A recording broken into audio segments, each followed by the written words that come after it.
অপু বিশ্বাস একটা নাম যাকে ঘিরে বছরের পর বছর ধরে আলোচনা সমালোচনা আর ভালোবাসার শেষ নেই। আরো একটি বিয়ে করব, আর যদি তার সন্তান থাকে। বিশেষ করে ব্যক্তিগত জীবন নিয়ে তিনি সব সময়ই থেকেছেন খবরের শিরোনামে। আর এবার নতুন করে সোশ্যাল মিডিয়া ও বিনোদন অঙ্গনে ছড়িয়ে পড়েছে এক গুঞ্জন। অবশেষে কি নতুন জীবনসঙ্গী খুঁজে পেয়েছেন অপু বিশ্বাস? বিয়ের ব্যাপারটা ওইরকম পরিকল্পনা করে করতেও চায় না। তবে কি তিনি সত্যি অতীত ভুলে নতুন পথে হাঁটতে শুরু করেছেন? আর সবচেয়ে বড় প্রশ্ন, তবে কি শাকিব খান এখন শুধুই অতীত?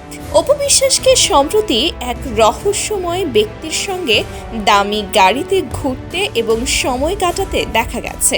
এমন কিছু ছবি ও ভিডিও ঘিরে সামাজিক যোগাযোগ মাধ্যমে শুরু হয়েছে তুমুল আলোচনা।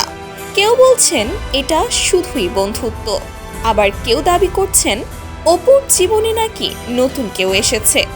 আর সেই কারণেই নতুন করে প্রশ্ন উঠেছে, তবে কি তিনি সত্যি অতীত ভুলে নতুন অধ্যায় শুরু করতে যাচ্ছেন?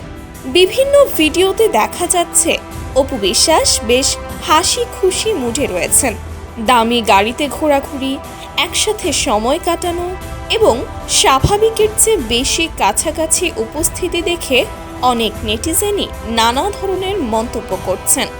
কেউ এটাকে ব্যক্তিগত স্বাধীনতা হিসেবে দেখছেন, আবার কেউ মনে করছেন এর পেছনে হয়তো বিশেষ কোনো সম্পর্ক রয়েছে। যদিও এ বিষয়ে অপু বিশ্বাস এখনও সরাসরি কোনো মন্তব্য করেননি।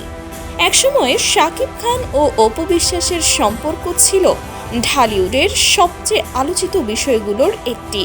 বিচ্ছেদের পর দীর্ঘ সময় একাই সন্তান ও ক্যারিয়ার সামলেছেন অপু, তাই তাকে নতুনভাবে হাসি খুশি দেখতে পেয়ে অনেক ভক্তই বলছেন তিনি যদি সত্যিই নতুন করে জীবন সাজাতে চান তাহলে সেটাই হওয়া উচিত তার ব্যক্তিগত সিদ্ধান্ত।